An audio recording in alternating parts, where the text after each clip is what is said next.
Hi, my name is Eli Pushkar, and I'm here with Sterling Lujan. No, really good to be here with you, brother. How has your day been? Yeah, day's been really great. The venue and the conference is amazing.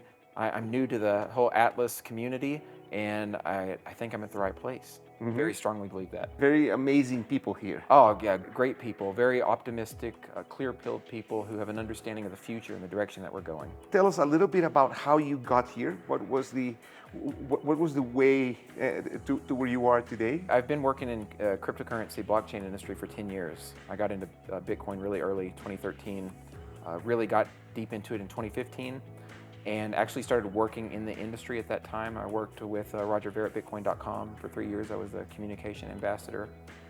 After that, I worked in the exchange space. I did risk management for a little while. And over the last 2 years, I've been working in the cyber state and the network state space. I know we'll get more into that. But it was through that I started visiting these different network states, different parallel societies. And it was at Prospera, we'll talk more about that I met Peter. Peter with the Atlas Network was at Prospera, and we hit it off very quickly. And he invited me to come potentially give a talk here at the Atlas Network at the Radical Innovation Summit. So that's how I ended up here. Tell us a little bit about these ideas. Maybe just a little bit about the reasoning I got into crypto and Bitcoin. You know, there's some people who come into that space from an institutional perspective. Maybe they were an ex-financier, maybe they were in investments or something of that nature, institutional. I actually came in it as an activist. So the whole reason that cryptocurrency was created was as a result of the financial collapse of 2009 and the financial bubble, right? So I found people calling themselves cypherpunks talking about these ideas online, and I got into crypto through that direction, very much wanting to create systemic and institutional change, wanting to push back against entities that try to crush our civil liberties, which I very strongly fought back against because I see the value of freedom. So moving forward a little bit, what ended up happening was I left crypto because our company, it was an exchange that I was working for at the time, they couldn't continue to operate because of the regulatory nastiness in the United States. We actually got debanked a bunch of times, and we just couldn't maintain a bank account. We had federal alphabet soup agencies breathing down our neck, even though we were just trying to run like a normal business. So we ended up exiting, actually came to Mexico, and my partner came to Mexico, and I decided I wanted to explore other options. So I came into contact with a company or an organization called Logos. Logos is an organization geared to developing the infrastructure for cyber states and network states. So this is the whole trajectory of my career path, and maybe I'll talk a little bit about this and we can get into the idea space. So network states or cyber states are communities that first form in the cloud, right? Largely they're blockchain communities, but they don't have to be.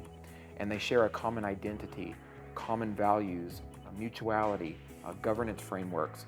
They share their own memes, frog memes or whatever memes they have, right, online. And at some point, they may decide to beam these communities down to the land in, say, a special economic zone or a special financial zone. And so this is what's happening all around the world right now. These communities are cropping up physically that first started in the cloud. So Prospera in Honduras is one of these communities. Balaji, who is the former CTO of Coinbase in the US, he founded the network school in Malaysia, near Singapore, right? And these communities are growing, and there's more of them that are cropping up all around the world, largely seeded by capital from the cryptocurrency industry. So my whole thing getting into the space and learning about it, I see the potential of ability for us to craft futures where we exit from systems that don't meet our needs, that don't share our values.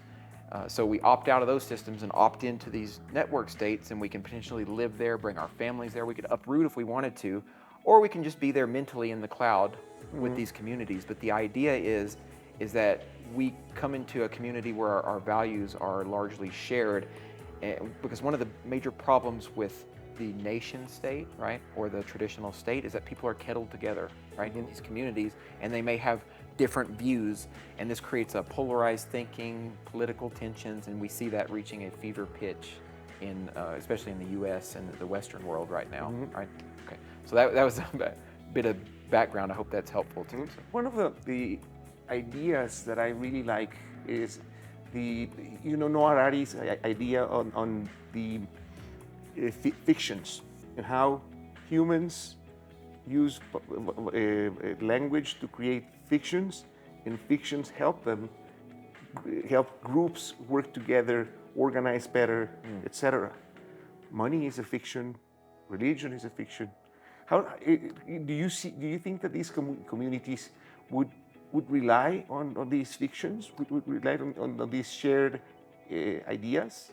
As a human species, as an animal, we're really always searching for a new way to language things, new metaphors, right, new analogies, new fictions, because it contributes to our understanding of the world and our understanding of how we can relate to each other intersubjectively.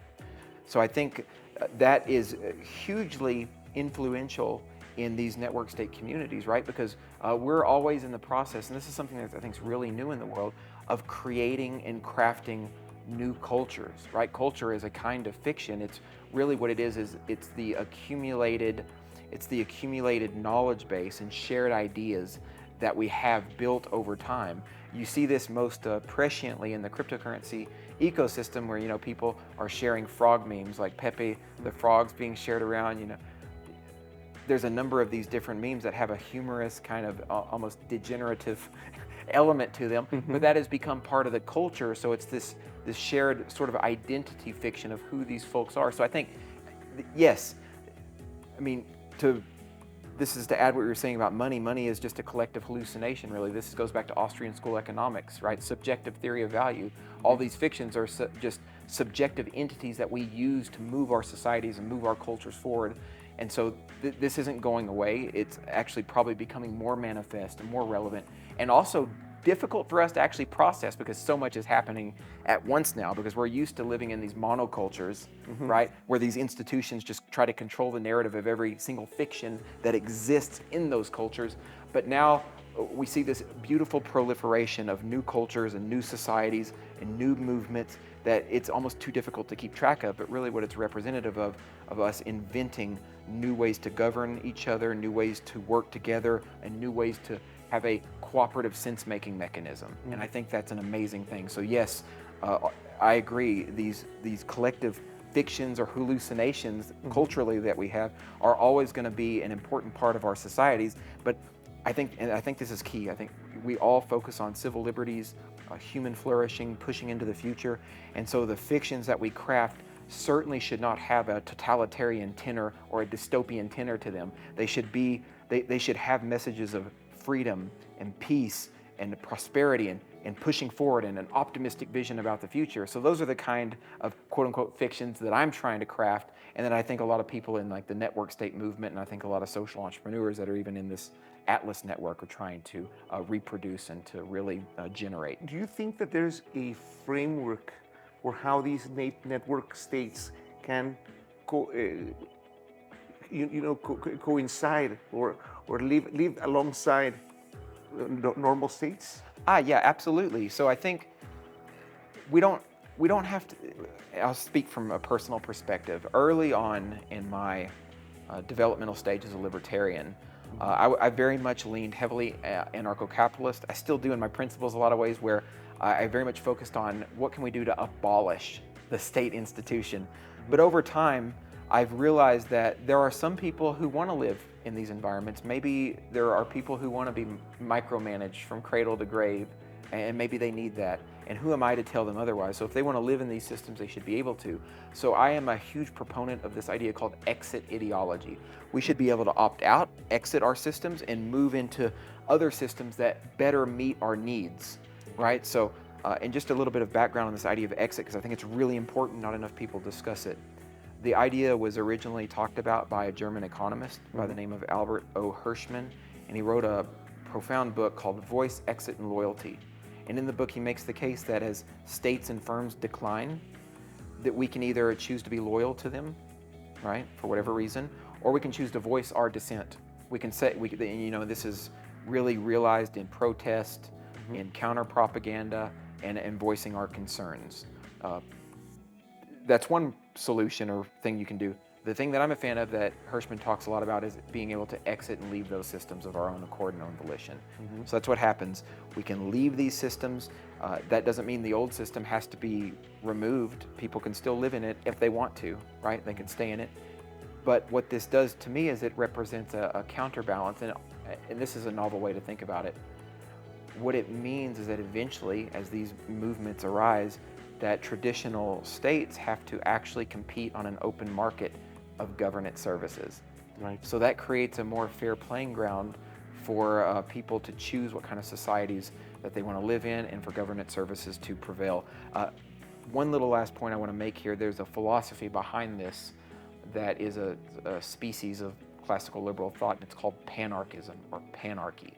Panarchy means that people should have the right and the ability to live wherever they want in the world geographically and opt into whatever kind of government services they want. So it is the radical, logical conclusion of contractarian principles, right?